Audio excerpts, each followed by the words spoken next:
하나님께서 우리에게 주신 말씀은 갈라디아서 6장 11절에서 마지막 절까지입니다. 드디어 오늘 갈라디아서가 마무리됩니다. 모니터를 좀 줄여 주시겠습니까? 우리 어른들 먼저 읽고 아이들 읽고 마지막 다 같이 읽겠습니다. 읽겠습니다. 시작. 내 손으로 너희에게 이렇게 큰 글자로 쓴 것을 보라. 무릇 육체의 모양을 내려 하는 자들이 억지로 너희에게 할례를 받게 함은 그들이 그리스도의 십자가로 할례를 받은 그들 스스로 율법을 지키지 아니하고 너희에게로 할례를 받게 하려는 것은 그들이 너희의 육체로 자랑하려 함이라. 그러나 내게는 우리 주 예수 그리스도의 십자가 외에 결코 자랑할 것이 없습니다.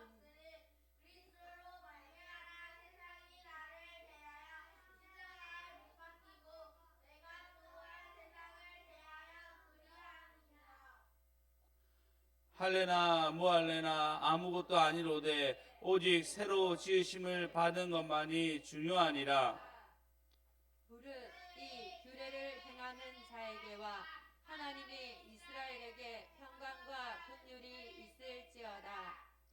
이후로는 누구든지 나를 괴롭게 하지 말라. 내가 내 몸에 예수의 흔적을 지니고 있노라. 다 같이 읽겠습니다. 시작. 형제들아, 우리 주 예수 그리스도의 은혜가 너의 심령에 있을지어다. 아멘. 할렐루야. 굉장히 긴 대장정의 갈라디아서를 마치게 됩니다. 갈라디아서의 배경을 보시면 이스라엘 백성들이 광야를 건너고 난 뒤에 그들이 할례를 받고 그 할례 받은 것이 이스라엘 백성 가운데 가장 필요한 조건이었습니다. 그러나 예수 그리스도 오고 난 뒤에는 그런 조건 상관없이 그리스도를 믿음으로 구원을 얻는다라는 교리가 생기게 됩니다. 그런데 문제는 내가 사도 바울이 이 지역 갈라디아에게 이런 예수 그리스도를 믿으면 바로 구원을 받습니다. 그리고 여러분이 계속 그 구원의 받아들이게 되고 그리고 예수 그리스도가 여러분을 받아들이는 그 사건들이 계속 일어나게 되면 여러분 스스로가 점점점 변화되어서 더 이상 제 길로 가지 않을 것입니다 라고 얘기를 했습니다. 그런데 이단들이 들어왔어요. 이단들이 들어오고 난 뒤에 그들이 뭐라 얘기냐면 그 말은 맞는데 하나가 부족하다. 뭐냐면 너희가 그 증표가 있는데 할례를 받아야 한다. 또한 좀 더 한다면 유월절과 여러 가지 규례를 지켜야 돼라고 얘기를 하게 됩니다. 이것 때문에 할례를 받은 사람들은 자기의 구원의 확신표라고 자랑하게 되고 할례를 받지 않은 사람들의 교리가 너무 헷갈리는 거예요. 사도 바울이 얘기한 것과 너무 다른데 할례를 받아야 되나? 라는 고민들이 일어나기 시작했고 이것을 안 사도 바울이 편지를 씁니다. 야, 아니야. 너희는 거저 아무런 조건 없이 구원을 받았어. 할렐루야. 그리고 난 뒤에 이런 논쟁들 속에서 계속 왔다 갔다 하고 결국은 사도 바울이 편지를 쓰게 되며 이 편지 속에 긴 대장정의 말씀이 갈라디아서의 말씀이 되게 됩니다. 여러분 이 갈라디아서 여러분 받아들일지 모르겠지만 이 갈라디아서와 로마서 때문에 종교개혁이 일어나요. 종교개혁이 일어납니다. 서주교에서 하는 것이 선행도 더 해야 한다 얘기한단 말이에요. 근데 그것이 아니고 여러분 예수 그리스도를 믿어지는 순간부터는 구원을 받았다라는 구원의 은혜가 누려지게 됩니다. 할렐루야. 할렐루야. 네, 우리 아이들 한번 나와서 한번 찬양 한번 하고 그리고 영광 돌렸으면 좋겠습니다. 아침에 깰 때 우리 기요미를 나와주시고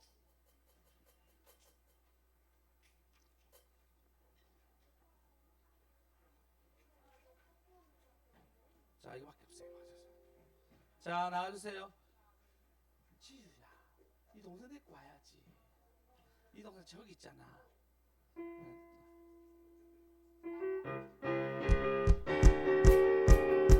아침에 깰 때에 예수님을 생각해 저녁에 힘들 때 예수님을 생각해 오늘도 내 친구 되시고 나를 사랑한다 속삭이시는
싸울 때 너무 집중 안 하고 싸야 돼. 집중해 주세요. 알았죠? 간식 있을 때만 집중하지 말고. 알겠죠? 소리 할줄 알겠죠? 네. 지휘가 화난 거 아니지? 알겠어. 자, 오늘 보시면 11절에 보시면 사도 바울이 이렇게 씁니다. 내 손으로 너에게 이렇게 큰 글자로 쓴 것을 보라. 이 갈라디아서가 내가 쓴 거야. 근데 주석자들은 요때부터 썼다 얘기하는 사람들도 있고 이전부터 썼는데 말머리를 이렇게 썼다라고 대필하는 사람, 눈이 나쁘니까 사도 바울이 눈이 나쁘니까 글 쓰기 굉장히 어려움이 있었습니다. 그래서 이 갈라디아서를 다 썼다라고 얘기하는 사람도 있고 아니다 이 마지막에 이렇게 큰 글씨로 쓴 것을 보라라고 얘기하면서 마지막에 쓴 것을 보였다라는 것도 있습니다. 정확하게 알 수 없지만 이렇게 썼다라고 얘기합니다. 그리고 난 뒤에 그가 진짜 얘기하는 것이 있습니다. 12절에 보시면 무릇 육체의 모양대로 내려 억지로 너에게 할례를 받게 함은 그들이 그리스도의 십자가로 말미암아 박해를 면하려 할 뿐이다라고 얘기하고 할례를 받은 것에 얘기하면 13절에도 할례 받은 것에 대해서 얘기를 합니다. 여러분 할례를 받는 순간 바로 구원을 이룬다라고 얘기하게 됩니다. 그럼 얼마나 편해요? 증표가 있지 않습니까? 할례를 받은 증표가 확실히 있잖아요. 할례를 받으면은 그럼 너는 구원을 받은 거야라고 얘기해주고 그래서 받아들여지고 물론 우리가 예수를 믿는 순간 바로 받아들여지게 됩니다. 근데 할례가 표준이 돼서 이게 자랑이 되고 그리고 그가 변하려고 하는 것이 아니라 할례가 모든 것이 다 이루어진다고 얘기하게 되고 율법을 행하는 것이 이루어진다고 얘기하게 되면은 여러분 율법 지키는 것이 쉽지 않습니까? 여러분 마음의 갈등들과 동요하는 것 때문에 고민하는 것이 아니라 그냥 내가 율법을 지키면 돼요. 그게 안 편해요? 몇 가지 율법만 딱딱딱 집어서 이게 구원받은 표라라고 얘기하는 것이 훨씬 더 쉬워집니다. 여러분 이처럼 단회적인 것이 아니에요. 구원을 계속 이루는 과정과 우리가 예수 그리스도를 닮아가는 것은 단회적인 것이 절대 아닙니다. 할렐루야. 제가 아이들하고 가끔 축구를 합니다. 축구를 하게 되면 아이들 축구하자 얘기하면 저도 축구를 좋아하기 때문에 축구를 해요. 그럼 저희가 아이들이랑 붙으면 제가 매치를 변합니다. 애들이 막 덤벼서 막 제가 하고 싶은 거 전부 다 해가지고 골을 넣습니다. 그러면 나름대로 쾌감도 있고 즐거움도 있습니다. 물론 제가 은결이랑 얘기하면 은결이랑 붙을 때는 최선을 다해야 돼요. 너무 최선을 다해서 은결이가 많이 화난 적도 있었습니다. 아니 그 고모는 이모부는 봐주질 않아 막 얘기했었는데 지금 봐줘도 이게 쉽지가 않니. 지금 최선을 다해도 뭐 너무 쉽지 않습니다. 잘하고 있잖아요. 저 스피드가 좀 느려지고 있고 잘하고 있는데 아이들하고 갈 때는 몸싸움을 합니다. 몸싸움 할 때는 제가 강호동이 됩니다. 아무리 애들 덤벼도 안 돼. 3명이 덤벼도 제가 다 뚫고 막 다 이깁니다. 그러면서 저도 이게 물론 마지막에 아빠니까 힘이 빠진 척하고 져줘요. 알지? 아이들 아빠가 잘 져주는 거? 아니야. 아빠 봐주고 있어 엄청. 최선을 다해서 마지막 가지고 한 번 제가 이겨가 돈 내기를 했거든. 돈 내기 10,000원 내기다라고 얘기하고 그러는데 제가 진짜 이겼어요. 이기고 나는데 유리 울고 불고 난리 나고 집안이 가지니까 하필 낫게 됐습니다. 이긴 쾌감이 제가 있었죠. 그래 많은 데가 돌려주면서 자비를 베풀었지만 굉장히 화나 있었단 말이에요. 근데 그냥 뭐 져줄 수 있고 이길 수 있죠. 근데 그건 저에게도 큰 재미가 있습니다. 근데 우리 아이들이 저에게 지는 이유는 슈팅력이 약해서 그래요. 3명이니까 3대를 하면 슈팅이 세면은 제가 막 빨방을 돌아다녀야 되는데 애들 슈팅이 약하니까 언제든지 딱 막을 수 있는 거예요. 엄마가 이걸 알고 아들한테 슈팅을 가르쳐 주라 얘기하는 거예요. 여러분 보십시오. 이게 내가 재밌게 축구하는 것은 나도 재미가 있어요. 슈팅을 가르치는 문제는 한 번에 끝나는 게 아니에요. 계속 참 연습을 해야 되고 가르쳐야 되고 처음엔 재밌지만 애들은 조금 가르치는 거 재미도 지금 뿌듯하지만 계속 얘기해야 되면 나도 화가 나게 되고 못하게 되면 짜증이 나게 되고 선생님도 아시죠? 그렇죠? 짜증이 나게 되고 그리고 막 한계가 느껴지게 돼요. 그럼 괜히 또 화내게 되고 그러니까 가르치는 것이 더 어려운 거예요. 재미있게 노는 것은 단회적으로 할 수 있고 얼마든지 할 수 있습니다. 근데 가르치는 것은 아주 오랜 시간 동안 걸리게 되고 그리고 그것 때문에 많은 시간과 마음이 소요되게 됩니다. 율법도 마찬가지입니다. 율법을 지키는 단회적인 일은 쉬운 거예요. 근데 우리가 그리스도를 인해서 닮아가는 것, 그리스도와 끊임없이 교제하는 것은 굉장히 어려운 문제입니다. 그렇지 않습니까? 관계라는 것은 어렵잖아요. 그리스도 안에서 우리가 계속 관계를 하면서 그분 안에서 우리가 가까워지고 그분과 대화를 하고 예배 나올 때마다 그 말씀을 듣고 이 말씀이나 율법에 대해서 그 말씀 따라 한 걸음 한 걸음 걸어가는 것이 훨씬 더 어렵습니다. 한번 놀아주고 싶지 않습니까? 한번 부흥에 와가지고 뜨겁게 예수 만났다라고 얘기하면 너무 쉬워요. 근데 믿음 생활이 그런 게 아니잖아요. 지속적으로 여러분 교회 오고 말씀을 듣고 때로는 헌금을 준비하기도 하고 그리고 다른 사람을 구제해야 되고 많은 걸음들이 예수 믿는 속에서 들어가 있습니다. 단회적인 것이 절대 아니에요. 어떤 표를 받는 것이 아닙니다. 여러분 만약에 구원을 받는 것이 눈썹 연구 문신하는 것이다 이렇게 생각해 보십시오.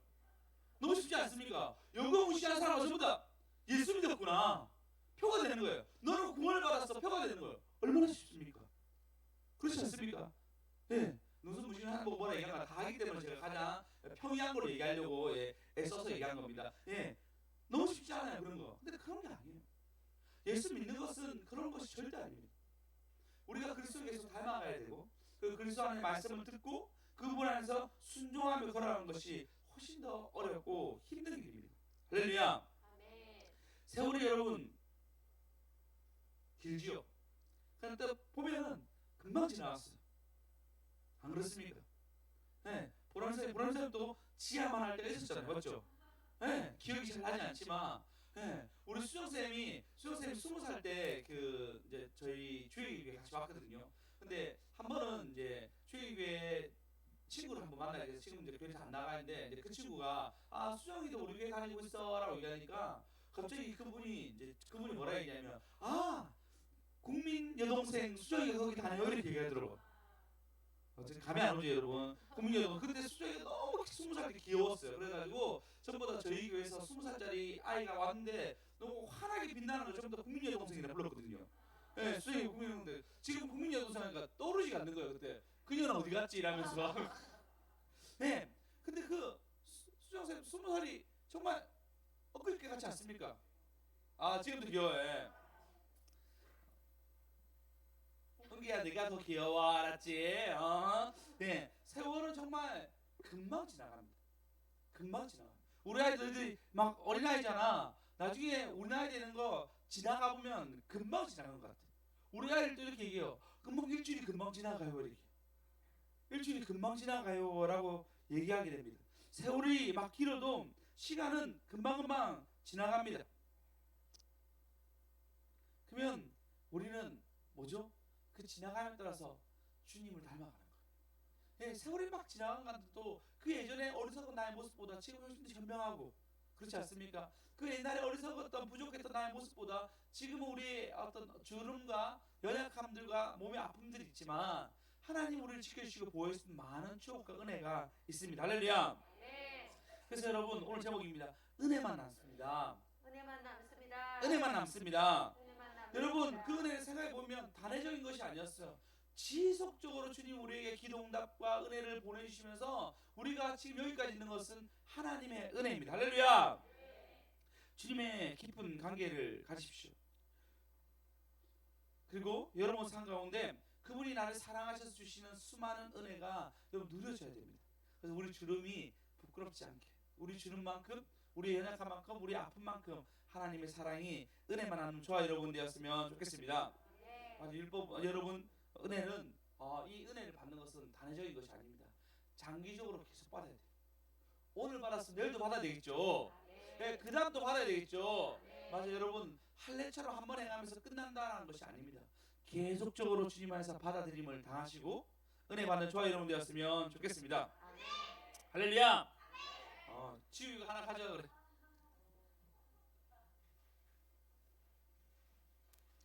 길게 인생을 보다 보면 우리는 함정에 빠지게 됩니다. 계속 은혜를 받다 보면요, 뭘 가지게 되면 자랑하게 돼요. 그리고 그것이 나에게 표징이 되어서 교만이 싹트게 됩니다.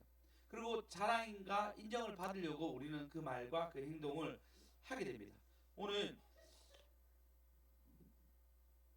가끔 저는 좀 제 성향이 좀 자랑하고 싶어하는 성향입니다. 그래서 자랑을 뭔가 좀 변화가 일어났고 내가 좀 잘한 것 같으면 사람들 좀 얘기하는 편이에요. 그 제가 연약함이죠. 한 번은 제가 이렇게 원장님 처음 만나고 너무 좋아가지고 막 이렇게 자랑하고 생겼는데 원장이 한 번은 불러가지고 누나스라고 너무 자랑하면 안 돼라고 제 나쁜 것을 한번 빼준 적이 있었습니다. 이번 주 금요일 날 제가 설교를 했는데 금요일날 특별히 제가 애를 썼습니다. 뭘 애를 썼냐면 제가 발음이 너무 빨리 말해서 씹히는 거 있잖아. 씹힌다고 얘기했잖아요. 2배속인 설교만 들어가지고 나도 2배속으로 말하다 보니까 발음이 많이 씹힌다 얘기했는데 그래서 안 씹히게 하려고 이 원고에 적어놨어요. 말을 느리게 하기, 씹지 않기라고 이 파란 줄로 탁 꺼놨어요. 그거 볼 때마다 아 말을 좀 느리게 해야지 해서 말을 좀 느리게 하려고 애를 좀 썼습니다. 그리고 제가 아내에게 얘기했습니다. 여보, 내가 오늘 말을 좀 느리게 해가지고 말이 씹히지 않았지? 라고 얘기했어요. 그래서 저희 아내가 뭐라 했냐면 당신은 원래 말이 씹힌다. 당신 그냥 말해도 원래 말이 씹힌다. 그러니까 당신 얘기 잘 몰라서 그런 건데 원래 씹히니까 안 되는 거다. 이렇게 얘기하는 거예요. 어찌나 마음이 너무 좀 상하든지 갑자기 진짜 주님밖에 없습니다. 네, 아내도 위로되지 않냐고 오직 주님밖에 없습니다. 하이델베르크 일문에 보면은 우리의 위로는 어디서 옵니까? 그러니까 하나님이 얘기하거든요. 하이델베르크 일문이 딱 떠오르더라고. 맞죠. 우리의 위로는 주님밖에 없어. 무슨 내가 아내한테 자랑하는데 이렇게 개구박을 받나 이런 생각을 했습니다. 오늘 본문에 보시면 13절에 보시면 이렇게 얘기합니다. 13절 읽어볼까요? 읽겠습니다. 시작.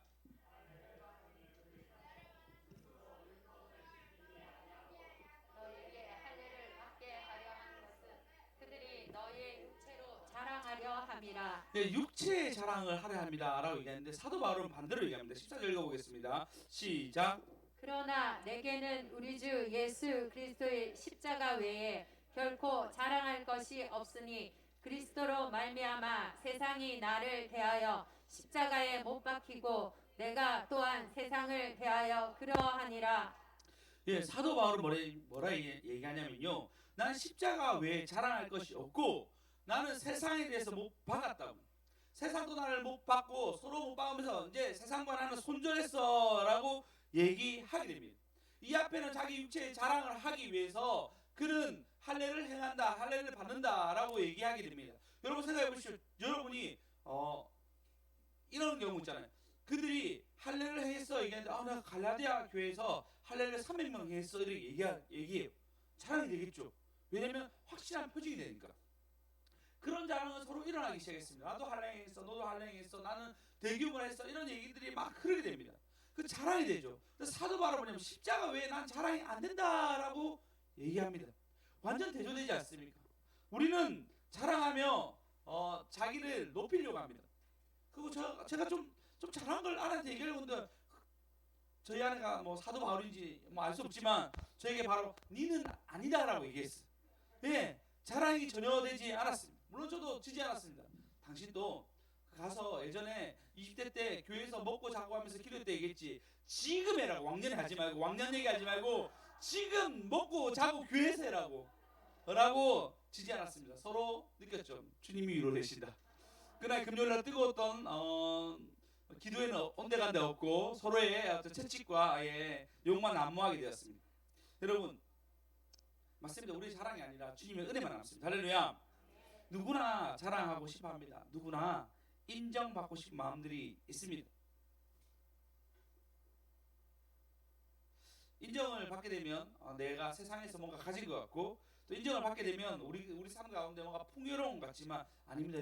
여러분의 인정은 그리스도께 이 세상을 만드시고 이 세상을 가장 멋있게 우리에게 주시려고 선물을 주시려고 하는 그리스도께 인정을 받으셔야 됩니다. 할렐루야. 예, 여러분 요셉 보십시오. 요셉은 유혹을 받습니다. 보디발의 아내가 유혹합니다.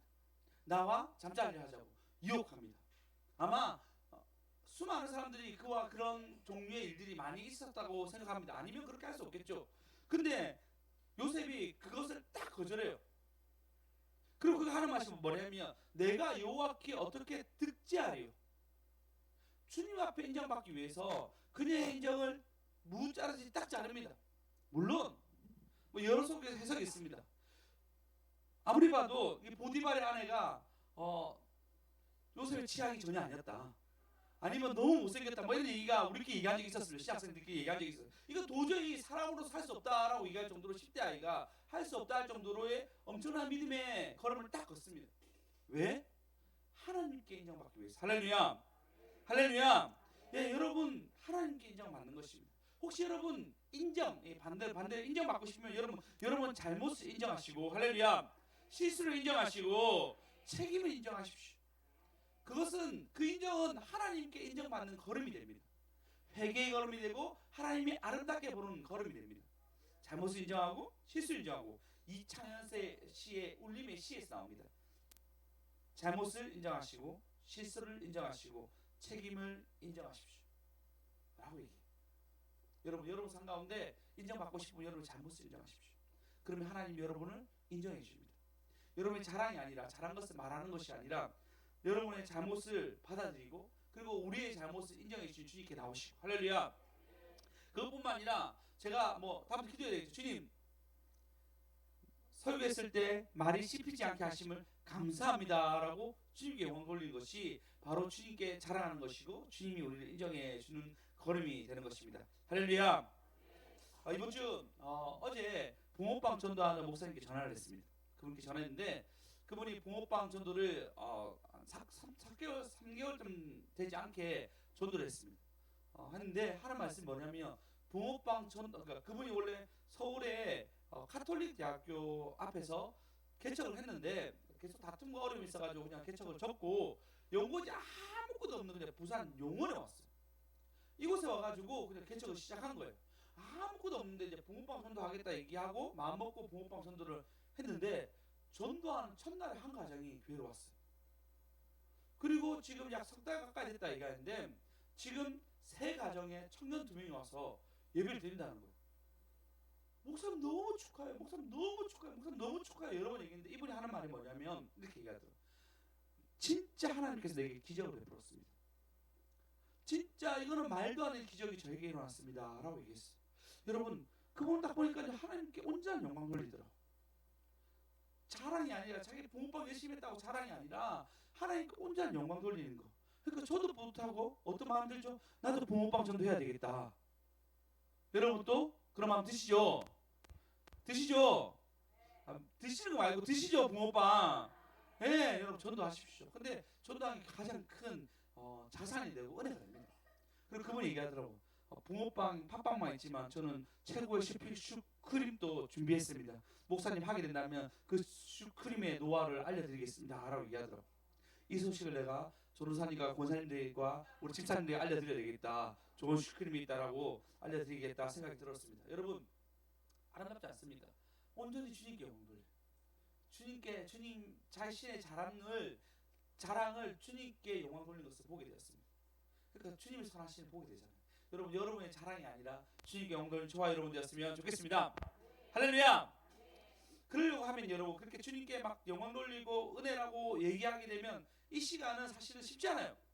그렇게 얘기하는 것은 세월이 지나야 되고 또 계속 주님과의 또 많은 추억이 있어야 되겠죠. 그럼 어떻게 되죠? 흔적이란 게 남습니다. 흔적이란 게. 예은이가 경무사무소 기도회 할 때 이렇게 얘기하더라고. 예은이가 얘기한 게 아니고 예전에 보니까요, 진짜 전사님 밤에 새벽에 기도할 때 그때 저희 교회가 막 늦게까지 기도 많이 했거든요. 보면 막 기도하고 있으면 예은이가 엄마 무릎이나 안에 그 옆에 이런 방석에 누워가지고 초등학교 때 막 잠을 잤어. 잠을 자면서 초등학교 때였던 그렇게 여자아이가 이렇게, 그때는 예은이가 엄청 마르고 이렇게 그랬거든요. 예은이가 이렇게 몸이 좋아지고 그때 잠을 못 자서 그런 거예요. 이파선이 부어가지고 그런 거예요. 진짜 엄마가 그 예은이의 어린 거 이렇게 성장 이런 거 상관없이 진짜 밤늦게까지 진짜 새벽까지 기도했어요. 전사님, 연아 지금 생각하니까 너무 고생했다. 기억이 잘 안 났겠지만 그 얘기 들은 순간 저도 깜짝 놀랐어요. 그때 맞다. 그때 예은이가 그 멜빵 바지 같은 거 입고 엄마 옆에 잤던 게 막 기억이 나더라고. 그런 수고한 것이 예은이한테 있었고, 그때 예은이가 잠만 잘 잤어도 여러분 키 170까지 갔을 거예요. 그때 잠을 못 자가지고. 예, 이게 흔적이죠, 흔적. 사도 바울도 뭐라 얘기하냐면 이렇게 합니다. 10절에 보시면 이후로 누구든지 나를 괴롭게 하지 말라. 내 몸에 예수의 흔적이 지었노라. 제가 웃자고 연히 얘기했지만 사도 바울 흔적이 있는 거예요. 어떤 흔적이 있죠? 그 흔적이 뭐냐면요, 40에 하나 감한 매를 3번이나 맞았어요. 그 죽을 뻔한 매를 맞았습니다. 강의 위험, 동족의 위험, 유대인의 위험, 너무 위험도 나한테 많았다고 얘기합니다. 3번 태장 맞고 난 뒤에 그 도시에 쫓겨남을 당하게 됩니다. 그 수많은 흔적이 나한테 있는데 더 이상 나를 괴롭게 하지 마라.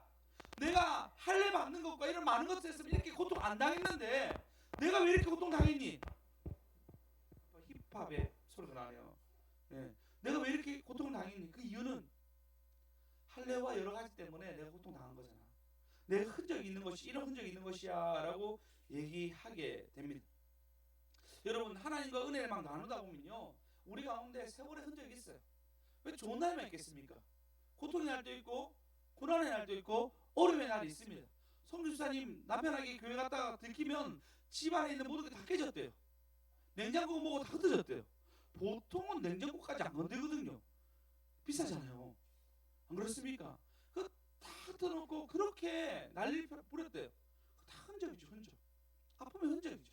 근데 그것이 은혜로 바뀌고 할렐루야 은총이 되었으면 좋겠습니다.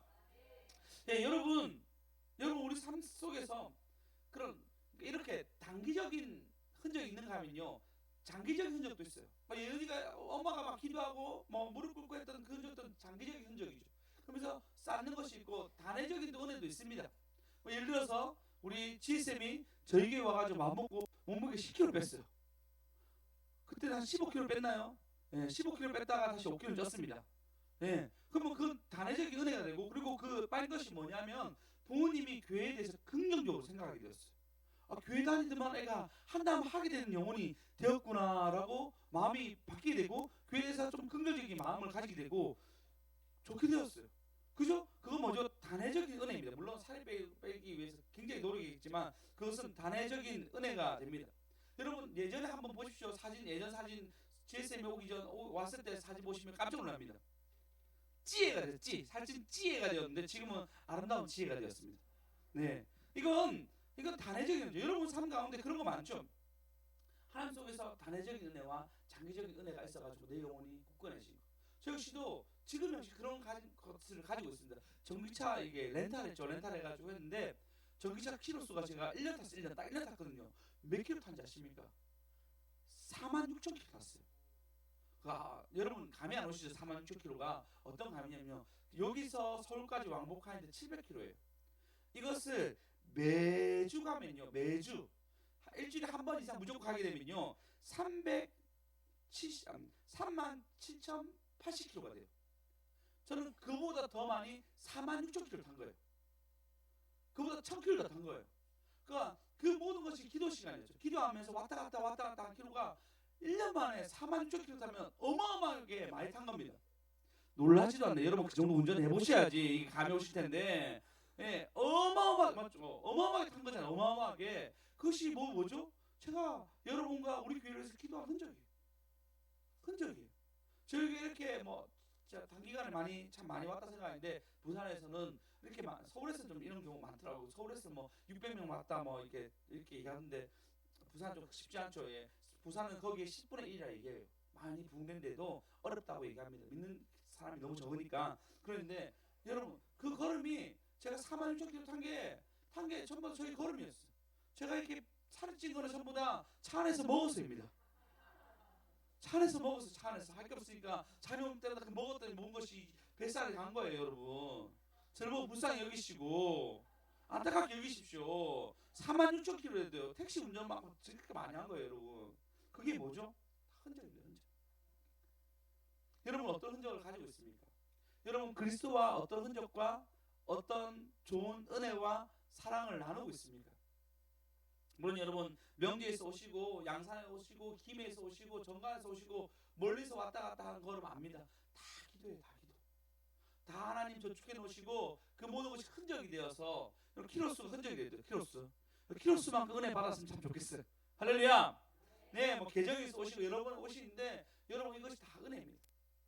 예, 제가 송장 원사님 때 갔는데 진짜 높은 곳에 계시더라고요. 그래서 지하철까지 걸어오는데 20분이래요.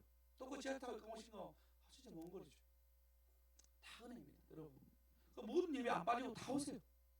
뭐 감사하게 생각합니다. 네, 우리 송집사님도 무릎도 너무 안 좋으신데 진짜 올라가시다가 막 꼭대기 계시더라고요. 그럼 참 쉽지 않을 텐데 오시면서 예배드리고 옵니다. 우리 고문학 집사님도 오셔가지고 대구에서 몸도 안 좋으신데 무릎 수술, 허리 수술하셨는데 오셔가지고 또 예배드리시고. 네, 우리 백 집사님 그 전도하러 가신다고 송집사님 댁에 가가지고 기도 한번 해주고 내려오다가 무릎 깨져가고 오시고 다 흔적이 다 흔적. 다 흔적. 여러분 어떤 흔적 가지고 있습니까? 여러분 어떤 흔적 가지고 있어요? 여러분 그 흔적이 뭐죠? 은혜가 됩니다. 그 흔적이 모두가 하나님의 사랑이 됩니다. 오직 여러분 그래서 믿는 것 장기전이에요. 단기전으로 끝나는 것이 절대 아닙니다. 그리고 내 자랑으로 끝나는 것이 아니라 주님이 자랑이 되셔야 됩니다. 그리고 여러분 흔적이 있더라도 그것이 다 은혜이고 영광이 되는 것입니다.